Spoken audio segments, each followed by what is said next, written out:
Alhamdulillah Rabbil Alamin wassalatu wassalamu ala Rasulillah wa ala alihi wa sahbihi wa man tabi'ahum bi ihsanin ila yaumiddin amma ba'd. Assalamualaikum warahmatullahi wabarakatuh. Pertama saya ucapkan terima kasih kepada pihak penganjur kerana bagi ruang untuk pada saya untuk membuat pembentangan pada hari ini yang bertajuk penerimaan dan pengesahan e-kitabah ataupun dokumen elektronik dalam keterangan menurut perundangan Islam.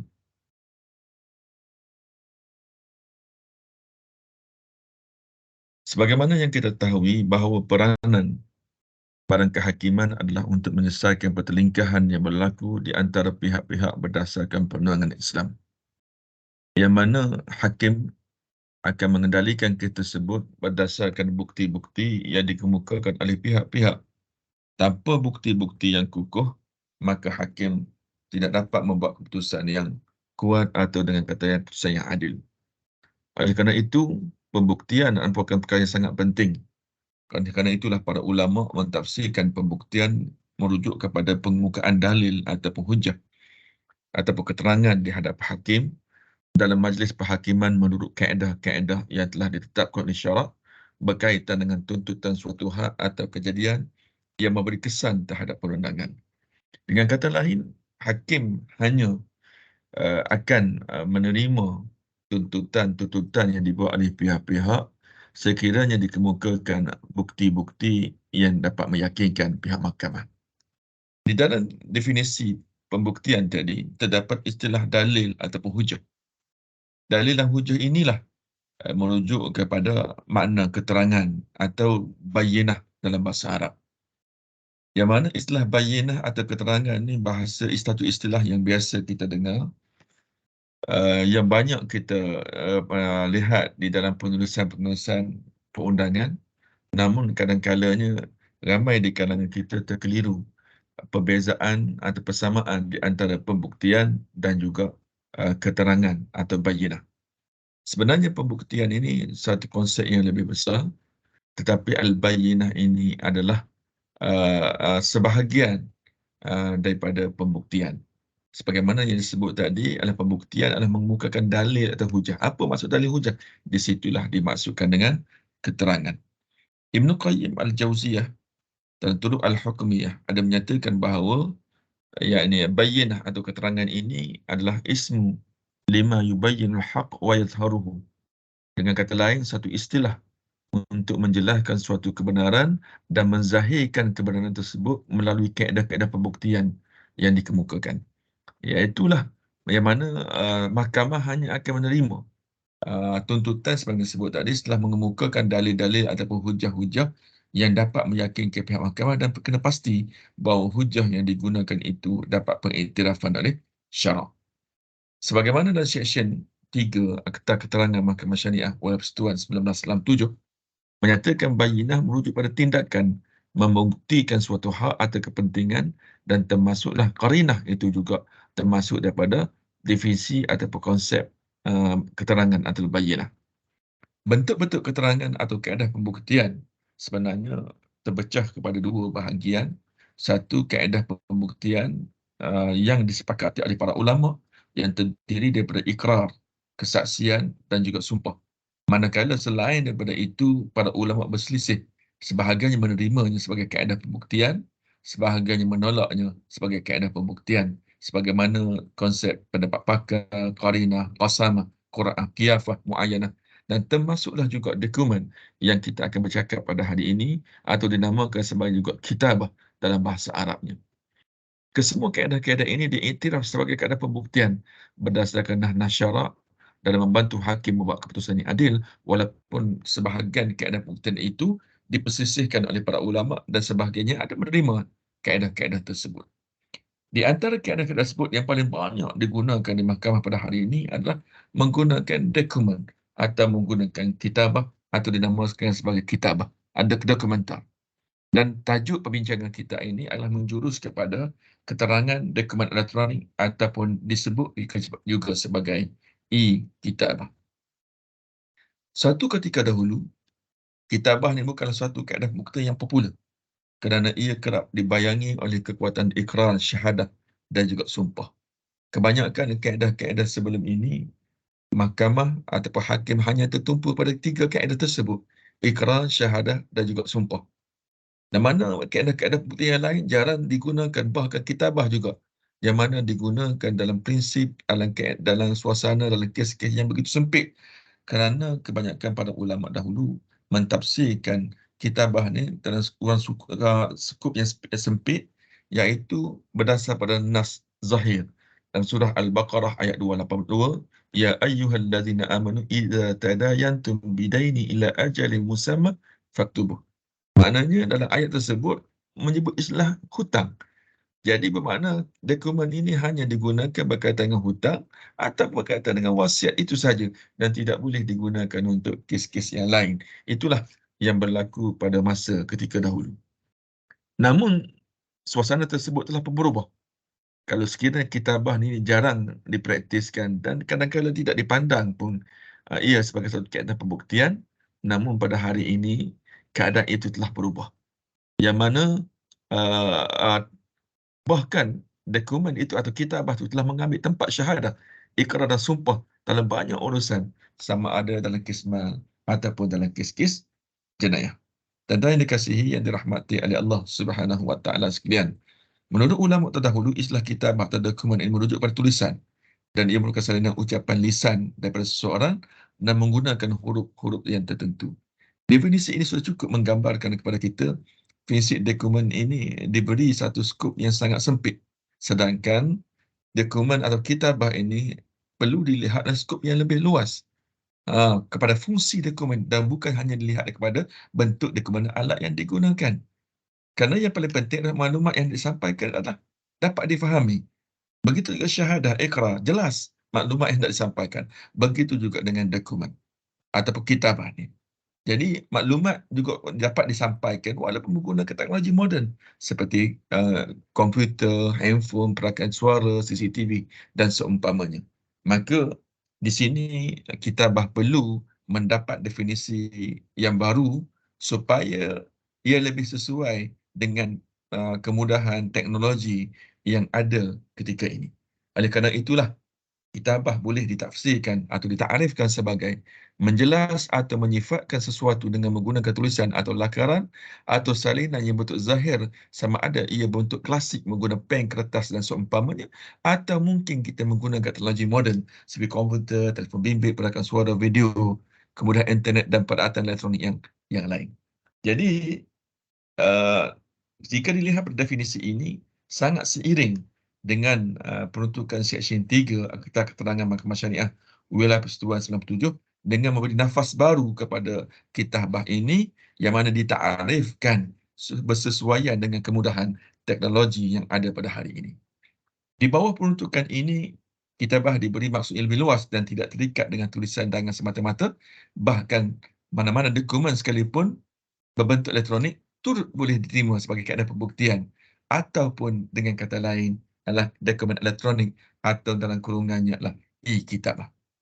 Seksyen 15 Akta Tandatangan Elektronik Mesir misalnya 2004 menyatakan e-kitabah merupakan nota ataupun dokumen yang dibuat, disimpan atau diekstrak atau disalin, dihantar atau diterima atau dikomunikasikan dengan cara elektronik melalui peralatan elektronik lain dan dapat difahami dan dilihat dengan jelas. Itu matlamat keterangan sebenarnya supaya dapat dirujuk apabila di saat diperlukan. Maka kalaulah secara dokumen biasa, kitabah biasa dapat difahami, dapat dirujuk, kenapakah tidak dapat dibawa demikian kepada dokumen atau e-kitabah yang diguna luaskan pada saat ini. E-kitabah juga boleh ditakrifkan sebagai semua huruf, nombor, simbol atau apa-apa tanda digambarkan di paparan elektronik, digital atau cara lain yang seumpama yang dapat memberi isyarat yang jelas, serta yang paling penting dapat difahami apabila dirujuki.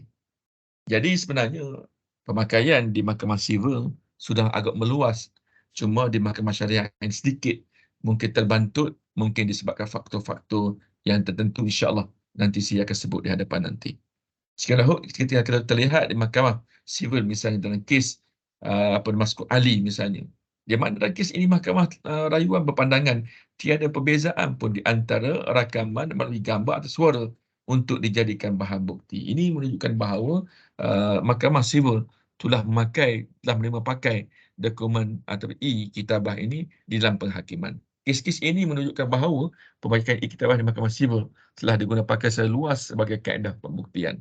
Bahkan dalam buku Evidence, Augustine Paul 2010 menyatakan pita rakaman boleh dijadikan bahan bukti di mahkamah sekiranya telah melalui prosedur berikut, iaitu pemeriksaan terperinci yang menunjukkan pita tersebut tidak diubah daripada yang asal, alat rakaman yang digunakan masih dalam keadaan baik dan masih boleh digunakan dengan sempurna. Walaupun begitu, Mahkamah Syariah tidak pernah menolak dan menyekat langsung iktiraf pembuktian kerana peruntukan sedia ada, misalnya dalam Seksyen 3, misalnya dalam Seksyen 49 sudah pun menyatakan tentang iktiraf ini. Maknanya Mahkamah Syariah sebenarnya tidak terbelakang pun dalam peruntukan berkaitan dengan iktiraf. Cuma mungkin sedikit mengenai pemakaian dan penerimaan iktiraf itu menyebabkan seolah dilihat Mahkamah Syariah ini berada di belakang. Okey. Segi persyaratan kitabah, ulama berselisih mengenai kitabah ini. Sebab apa saya sebut kitabah? Sebab apa di sini kitabah ataupun kitabah menggunakan persyaratan yang sama, dalil yang sama. Disebab walaupun di zahirnya dalam Al-Quran dan hadis merujuk kepada dokumen secara bertulis, namun hakikatnya sifat Al-Quran bersifatnya sesuai untuk digunakan sehingga pada hari kiamat, walaupun dalam keadaan mana sekalipun dunia berada. Jadi sekiranya zaman dahulu menggunakan pen dan kertas sebagai kitabah, maka pada hari ini menggunakan teknologi moden, maka tidak keluar pun daripada maksud yang disebut dalam surah Al-Baqarah ayat 282. Sebagaimana firman Allah Subhanahu Wa Taala ayat saya cakap sebelum tadi, wahai orang-orang yang beriman, bila kamu menjalankan suatu urusan dengan hutang piutang yang diberikan tempoh sehingga suatu masa tertentu, maka hendaklah kamu menulis hutang dan masa bayaran itu. Nas ini telah menunjuk kepada kita bahawa dokumen atau e-kitabah atau kitabah ini boleh menjadikan bahan bukti. Bahkan di dalam hadis Rasulullah sallallahu alaihi wasallam ia bermaksud tidak ada hak seorang muslim yang mempunyai suatu barang yang diwasiatkan ia bermalam dua malam kecuali wasiat itu ditulis, yakni disaksikan di sisinya. Dan hadis riwayat Imam Bukhari. Dan hadis daripada ayat Quran, ayat Al-Quran 282 surah Al-Baqarah dan hadis riwayat Imam Bukhari ini sudah jelas-jelas menyatakan bahawa kitabah ini boleh digunakan pakai sebagai kaedah pembuktian. Sekiranya tidak, kenapa Nabi sebut tentang penulisan ataupun kitabah ini? Kalaulah kitabah ini tidak boleh digunakan, maka tiada guna Nabi menyatakan demikian. Begitu juga dalam kaedah fiqh ada menyebut al-kitabah kal-khitabi, makna kedudukan keterangan melalui kitabah ini adalah sama sahaja keterangan melalui lisan, seperti mana yang dibuat oleh ikrar, seperti mana yang dibuat oleh syahadah, begitu juga dengan sumpah. Selain daripada itu, pemalsuan e-kitabah. Isu sekarang yang kebanyakan ada di kalangan ulama menolak penerimaan kitabah ini adalah mereka bimbang kitabah ini kemungkinan berlaku kepada penipuan dan pemalsuan. Sedangkan tanggapan ini sebenarnya tanggapan yang lama. Kerana sekiranya mereka menerima kesaksian ikrar dan sumpah, adakah kesaksian ikrar dan sumpah itu tidak terdedah kepada pemalsuan? Tidak terdedah kepada penipuan? Kalaulah ia tidak terdedah pada pemalsuan dan penipuan, kenapakah ada tajuk khusus di dalam fiqh atau dalam fiqh al-qada atau dalam undang-undang keterangan berkaitan dengan syahadatul az-zur?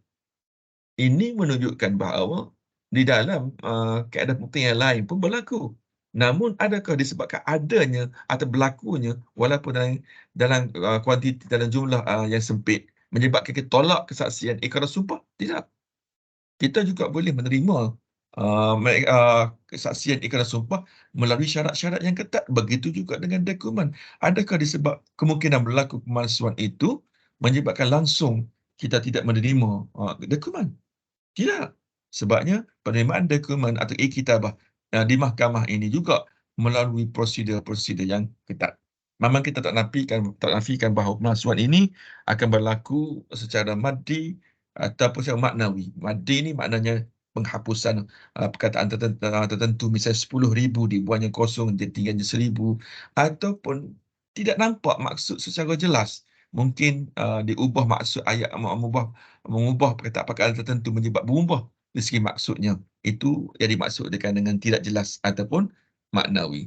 Dan pemalsuan ni kemungkinan juga akan berlaku, namun ada ubatnya bagaimana jalan penyelesaian kepada pemalsuan dokumen ini.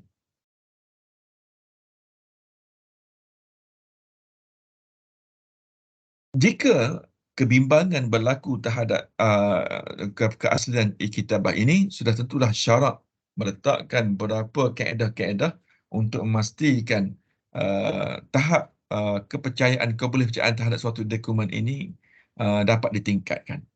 Memang kita tidak nafikan bahawa dokumen dokumen atau e-kitabah ataupun kitabah ini terdapat dua kategori.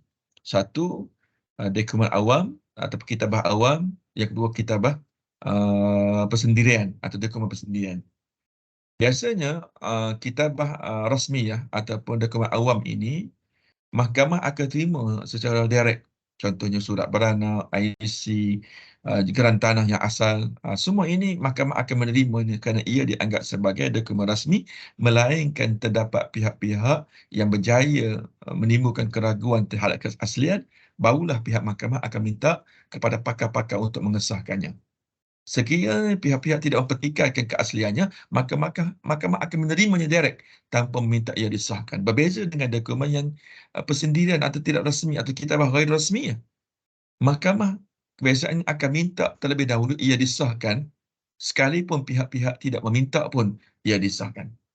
Ini walaupun mahkamah ataupun syarak telah meletakkan berapa kategori, berapa kaedah, berapa saringan yang amat ketat untuk memastikan e-kitabah ni khususnya dapat diterima sebagai kaedah pembuktian tanpa menimbulkan keraguan atau ketidakpuashatian kepada mana-mana pihak.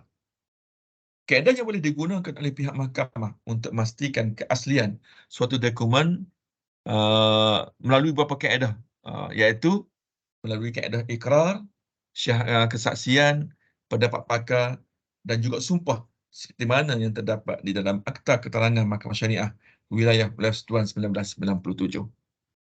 Yang pertama adalah menggunakan kaedah ikrar. Ikrar ni sebagai maklumat atau pada bahasa Inggeris confession ataupun pengakuan, merupakan kaedah pembuktian yang paling kukuh, yang paling kuat, yang mana pihak-pihak mengakui sendiri bahawa dokumen yang ada hadapannya telah dipalsukan olehnya. Dia sendiri mengaku. Jadi sekiranya mahkamah berpuas hati bahawa pihak yang melafazkan ikrar itu benar-benar mendapati syarat-syarat yang telah ditetapkan, maka mahkamah tidak perlu pun menerima kaedah-kaedah pembuktian yang lain. Memadailah dengan pengakuan yang dibuat oleh pihak yang mana melakukan satu kesalahan itu sendiri. Kerana ikrar ini sangat kuat, bahkan setengah para ulama menyatakan bahawa ikrar ini sebagai sayyidul adillah, penghulu bagi kaedah-kaedah pembuktian.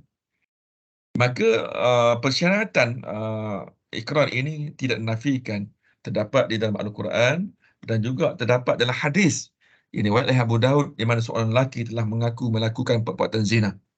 Apabila Rasulullah berpuas hati dengan syarat-syarat yang ada pada lelaki tersebut, maka Rasulullah memerintahkan hukuman dilaksanakan ke atas lelaki tersebut melalui pengakuan yang telah dibuatnya. Di dalam Akta Keterangan Mahkamah Syariah Persekutuan juga menyatakan tentang ikrar ini sebagaimana yang disebut dalam Seksyen 17 dan juga Seksyen 18, dan dinyatakan syarat-syarat pihak yang melafazkan atau membuat pengakuan atau membuat ikrar tadi. Cuma, sebagaimana yang kita ketahui bahawa di dalam Akta Keterangan Mahkamah Syariah Persekutuan ini sudah pun ada peruntukan khas mengenai pengesahan sesuatu dokumen atau kitabah, termasuklah e-kitabah itu sendiri. Sebagaimana Seksyen 56 dari kurungan 1 hingga kurungan 6. Namun yang anehnya, kenapakah ikrar tidak dimasukkan salah satu daripada kaedah pembuktian atau kaedah pengesahan keaslian dokumen tersebut? Sedangkan ikrar ini merupakan kaedah pembuktian sangat kuat. Bahkan dia adalah yang paling utama dan berada tempat yang pertama dari segi hierarkinya. Okey? Diharapkan pada masa akan datang, perkara ini akan dilihat di dalam pindaan dan sebagainya. Selain daripada itu, kaedah keaslian satu kitabah ini juga boleh dibuat melalui kesaksian. Kesaksian ini merujuk kepada pemberitahuan tentang suatu hak atau kepentingan bagi orang lain dengan menggunakan lafaz asyhadu yang bermaksud aku bersaksi. Seksyen misalnya kata dalam perkara ini dinyatakan sejelas Seksyen 3 Akta yang sama mengatakan bahawa apa-apa kesaksian ini, apa-apa keterangan yang diberi di mahkamah dengan menggunakan lafaz asyhadu untuk membuktikan suatu hak atau kepentingan. Sebagaimana maklum, sekiranya kitab Iqrar itu merupakan kaedah yang disepakati oleh para ulama, dikukuhkan dengan Al-Quran dan Hadis, begitu jugalah dengan kesaksian ini terdapat banyak dalil-dalil daripada Al-Quran dan juga Hadis yang membuktikan bahawa kesaksian ini boleh digunakan sebagai kaedah pengesahan suatu dokumen. Kesaksian hanya akan diterima, perlu diingat, melalui syarat-syarat yang ketat seperti masa senyatakan tadi, sebagaimana dalam Seksyen 83/1 Akta Keterangan Mahkamah Syariah 97 telah menetapkan seorang saksi hendaklah Muslim, akil baligh, adil dan mempunyai ingatan yang baik dan tidak berprasangka. Bahkan setiap syarat-syarat itu pula mempunyai syarat-syarat lain untuk memastikan apa yang dimaksudkan Muslim, akil yang macam mana, baligh macam mana, adil yang macam mana, dikupas dengan terperinci sekali oleh syarat. Okey. Namun di dalam kes pengesahan dokumen ini juga, kalau ditanya berapa kebilangan, apakah nisab saksi ini, dilihat konten atau kandungan dokumen itu sendiri atau kitabah itu sendiri. Kalaulah dokumen kandungan yang terdapat dalam kitabah ini melibatkan kes mal, maka menurut syaratnya pengesahan dokumen itu boleh dibuat dengan menggunakan dua saksi lelaki yang memenuhi syarat-syaratnya, ataupun boleh dibuat dengan satu saksi lelaki plus dengan dua saksi perempuan yang memenuhi syarat-syaratnya, ataupun boleh dibuat juga dengan satu saksi lelaki dan ditambah dengan sumpah plaintiff. Ini segi syarat, segi umumnya. Namun di dalam Seksyen 56/1 hingga 3 Akta Keterangan Mahkamah Syariah Wal Persekutuan menetapkan pengesahan dokumen sesuatu e-dokumen itu hanya boleh dibuat dengan menggunakan dua orang saksi. Makna saksi ini, dua saksi ini merujuk kepada dua orang saksi lelaki yang telah memenuhi syarat-syaratnya sebagaimana termaktub dalam Seksyen 56/1 dan 3, dan syarat-syaratnya boleh dirujuk kepada Seksyen 83/1 sebagaimana saya nyatakan sebentar tadi. Sekiranya ikrar tidak dapat diterima, tidak ada pengakuan dan kesaksian juga tidak memenuhi syarat-syarat yang dalam pengesahan e-dokumen atau e-kitabah ini, maka pendapat pakar boleh digunakan. Jika saksi tidak dapat membuktikan kesahan suatu e-dokumen itu, maka khidmat pakar boleh mengambil alih dalam menentukan kesahan sesuatu e-kitabah atau e-dokumen. Pendapat pakar adalah merupakan pendapat yang telah dikemukakan oleh seseorang yang berkeahlian dalam bidang atau permasalahan yang tertentu. Sebabnya seseorang hakim tidaklah mempunyai kepakaran dalam semua bidang. Kadang-kadang bab jenayah, bab sains dan sebagainya perlu dirujuk kepada pakar-pakarnya, dan tidaklah menjadi satu kesalahan pun untuk hakim ini merujuk kepada pakar-pakar. Sebagaimana firman Allah Subhanahu Wa Taala, "Fas'alu ahla dzikr in kuntum la ta'lamun." Tanyalah kepada pakar sekiranya kamu tidak mengetahui. Pakar ini, ayat ini merujuk kepada semua keadaan. Sama ada orang yang jahil perlu merujuk pada alim, termasuklah seorang hakim boleh merujuk kepada pakar jika sesuatu kes itu tidak dapat dirungkaikan dengan keilmuan yang ada padanya dan memerlukan pada pakar-pakar yang lain seperti bidang sains dalam bab forensik dan seumpamanya. Dan perkara ini sememangnya telah disebut dalam Seksyen 31 dalam akta yang sama, apabila mahkamah perlu membuat suatu pendapat atas sesuatu perkara mengenai undang-undang negara asing atau mengenai sains atau seni atau tentang identiti atau ketulisan tulisan tangan atau cap jari dan berhubung dengan penentuan nasab, maka pendapat atas perkara itu daripada orang yang mempunyai kemahiran khusus dalam undang-undang negara asing, sains atau seni itu adalah soal tentang identiti atau ketulisan tulisan tangan atau cap jari atau berhubung dengan penentuan nasab alias qarinah. Sebagaimana Seksyen 33/2, orang sedemikian itu dipanggil sebagai pakar. Cuma sedikit para ulama berselisih mengenai di dalam pengesahan e-dokumen berapakah bilangan pakar yang diperlukan. Maka dalam hal ini, menurut pendapat jumhur, itu Hanafi, Syafi'i, Hanbali, menyatakan sekurang-kurang pakarnya adalah seramai 2 orang. Dan ia seiring dengan Seksyen 56, kurungan 4 dan 5, Akta yang sama menyatakan bilangan pakar berkesahan keaslian suatu dokumen, termasuk dokumen kitabah tadi, tidak boleh kurang daripada 2 orang. Dan kaedah yang terakhir adalah menggunakan sumpah.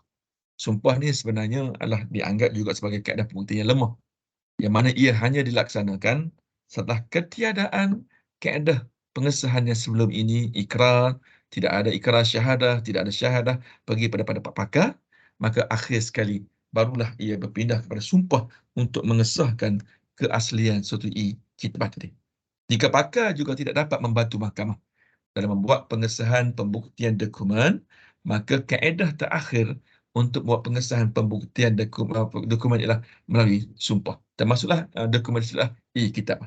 Sumpah ini merujuk kepada pengukuhan terhadap persabitan atau penafian suatu hak dengan berdasarkan kesaksian, dengan menjadikan Allah Subhanahu Wa Taala sebagai saksi dalam kes tersebut di hadapan hakim. Jadi, inilah menunjukkan perbezaan antara saksi biasa, syahadah, menjadikan manusia sebagai saksi. Tapi sumpah ini menjadikan Allah sebagai saksi bagi satu perkara. Jadi, dia sangat perkara yang sangat penting dan tidak boleh dimain-mainkan dengan sumpah ini. Cuma perlu diingat, sumpah yang dimaksud di sini bukan sumpah biasa. Tapi sumpah di sini sumpah yang dilaksanakan dalam mahkamah, ataupun dinamakan sebagai sumpah kehakiman, atau dinamakan juga al-yamin al-qadaiyah, yang hanya dapat dilaksanakan dengan keizinan dan berpandu kepada niat matlamat hakim supaya sumpah itu dilaksanakan. Kalau sumpah-sumpah biasa di luar mahkamah berdasarkan pada niat orang yang bersumpah, tapi sumpah dilaksanakan dalam mahkamah adalah berdasarkan niat hasrat sumpah itu ingin dilaksanakan oleh seseorang hakim. Persyaratan secara khusus sumpah adalah berdasar pada hadis yang terkenal. Terdapat banyak hadis, antaranya al-bayyinah alal mudda'i wal yamin ala ma ankara, dan selain pada itu hadis yang diriwayatkan Imam Muslim yang maksudnya seandainya setiap pengaduan manusia itu dapat diterima, nescaya setiap orang akan mengadu harta suatu kaum dan darah mereka. Kerana itu agar tidak terjadi hal tersebut, maka pendakwa hendaklah mendatangkan bukti al-bayyinah alal mudda'i wal yamin ala man ankara, dan sumpah bagi pihak mengingkarinya. Jadi sebenarnya terdapat peruntukan khas dalam sumpah ini sebagaimana Seksyen 72, 87, 88 dan juga 129.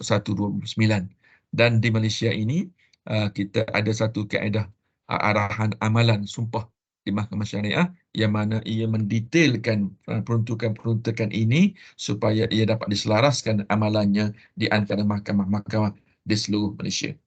Sebagai contoh, Seksyen 72, beban untuk mengemuka keterangan dalam suatu kes mal terletak pada orang yang mengatakan, atau orang mendakwa, atau orang yang menegaskannya sesuatu fakta, yang mudda'i, dan orang yang mengangkat sumpah untuk menafikan atau mempertikaikan suatu fakta atau menafikan tuduhan yang dilempar terhadapnya, juga digelar sebagai al-mudda'a alaih.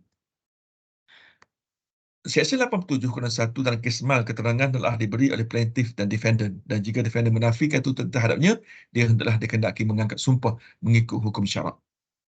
Selain daripada itu, jika defendant mengangkat sumpah daripada subsection 1, tuntutan yang dibuat oleh plaintiff hendaklah ditolak. Jika defendant enggan mengangkat sumpah ataupun nukul al-yamin, maka mahkamah boleh meminta pihak plaintiff, pihak yang menuntut tadi, mengangkat sumpah dengan sumpah tersebut, itu tuntutannya hendaklah diterima ataupun dinamakan sebagai al-yamin al-mardudah. Berbeza kan sebelum ini dalam kismal, keterangan bagi pihak yang menuntut, sumpah bagi pihak dituntut.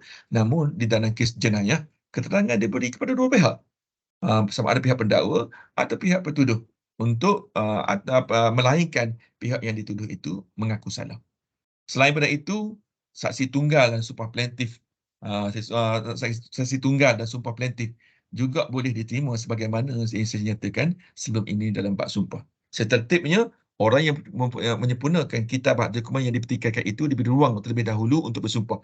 Jika pihak yang menyempurnakan itu enggan atau dinamakan nukul al-yamin, barulah sumpah tersebut dipulangkan atau dinamakan sebagai yamin al-mardudah, kepada pihak yang mengatakan atau menuduh, seperti mana dalam Seksyen 56(6) dalam Akta yang sama. Dia kata dokumen tidak boleh dibuktikan dengan mana-mana orang yang disebut dahulu.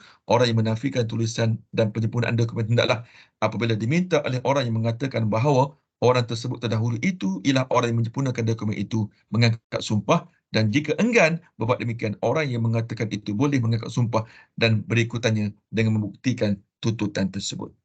Sebagai kesimpulan, sekalipun para ulama berselisih pandangan mengenai kitabah atau i-kitabah, dia tidak bermakna dokumen merupakan kaedah pembuktian yang lemah.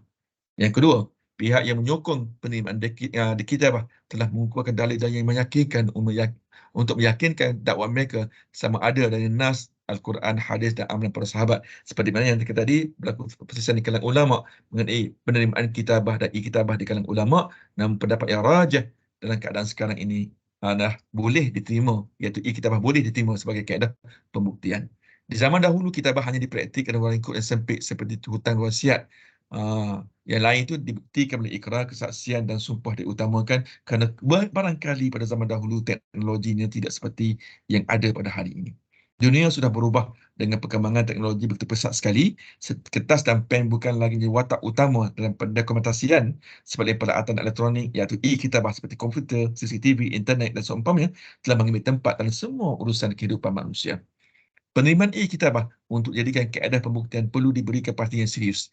Tidak nafikan dalam Akta Keterangan Mahkamah Syariah, Akta Keterangan Mahkamah Syariah oleh Persatuan 97 dan Aneman-Aneman Keterangan Negeri telah terdapat peruntukan berkaitan dengan kitabah ini, namun ia juga meliputi namun aspek kefahaman dan amalan perlu diberikan penekanan yang lebih serius.